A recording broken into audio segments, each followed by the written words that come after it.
வாய்க்கு வந்ததை அடித்து விடக்கூடாது. ஊழல்ல அனுபவம் குறைவு.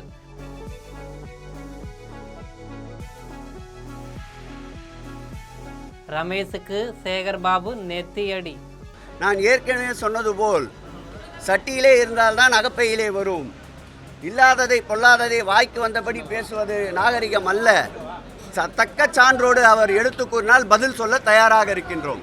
பொட்டியில் போட்ட பணத்தை எண்ணுறதும் வெத்திலப்பாக்கு போட்டுட்டு திமுகவுக்கு சொம்படிக்கிறதும் இன்று வெள்ளத்தில் வந்த வெங்கலத்தை சுண்ணாம்புக்கல்னு சொன்னாராம்.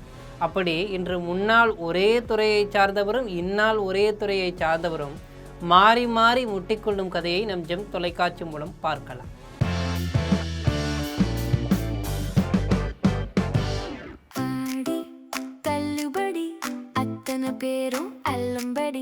ஆறு முதல் 60% வரை ஆடி தள்ளுபடியுடன் சூப்பர் சரவணா ஸ்டோர்ஸ், சென்னை, மதுரை, கோவை.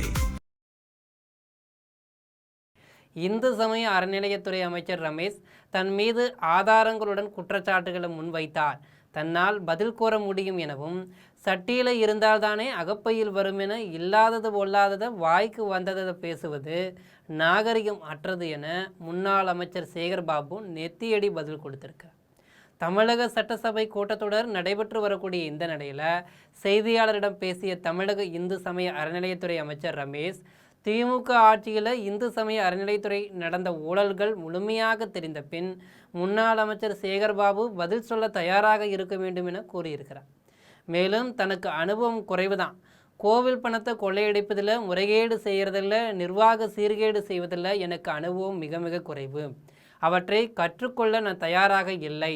திமுக ஆட்சியில் ஒரு பணியை எடுத்து செய்வதற்குள்ள ஏன் எடுத்தோம் என நினைக்கும் அளவுக்கு பிரச்சனைகள் இருந்தது என கடுமையாக விமர்சனம் செய்திருந்தார்.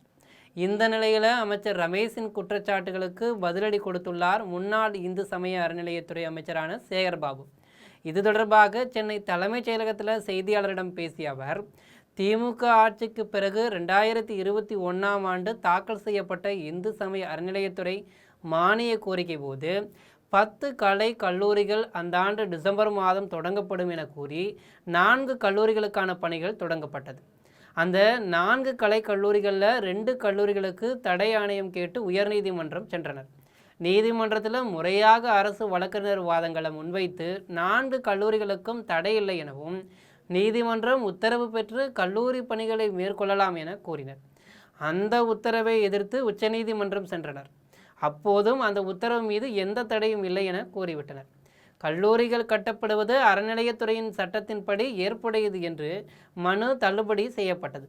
கல்லூரிகள் கட்டப்படலாம் என்று நேற்று உயர்நீதிமன்றம் தீர்ப்பும் வந்துள்ளது. அதை மகிழ்ச்சியுடன் தெரிவித்துக் கொள்கிறேன். 4 கல்லூரிகளில் 2 கல்லூரிகளில் கட்டப்பட்டு விட்டது. அந்த 2 கல்லூரிகளிலும் செயல்பட்டு வருகிறது. ஆனால் வாடகை இடத்துல தான் அந்த கல்லூரிகள் செயல்பட்டு வருது. அதனை சொந்த இடத்துல கட்ட அரசு முன்வர வேண்டும். 5 ஆண்டுகளில் நாங்கள் செய்த பணிகள் 50 ஆண்டுகளுக்கு செய்திருக்க வேண்டிய ஒரு பணி. என் மீது தக்க ஆதாரங்களுடன் தற்போது உள்ள இந்து சமய அறநிலையத்துறை அமைச்சர் சட்டபூர்வமாக புகார் கூறினால்தான் நான் அதற்கு பதில் கூற முடியும்.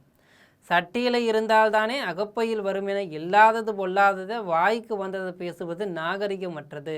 நாங்கள் 2021 இந்து சமய அறநிலையத்துறை மானிய கோரிக்கை போது அறிவித்த 10 கலைக்கல்லூரிகளில் 4 கல்லூரிகள் கட்டப்பட்டது. மீதமுள்ள 6 கலைக்கல்லூரிகளை தாவேக அரசு கட்ட வேண்டும் என வலியுறுத்தியிருக்கார். இதுபோன்று பிறருக்கு நெத்தியடி பதில் கொடுக்கும் கதை மட்டுமல்ல, மக்களுக்கு எதிராக யார் உண்மைத்தன்மை அறியாமல் யார் உளறினாலும் அவர்களை எதிர்த்து குரல் கொடுக்கும் குரலற்றவர்களின் குரலாக விளங்கும் நம் ஜெம் தொலைக்காட்சியுடன் எப்போதும் இணைப்பில் இருங்கள். நன்றி, வணக்கம்.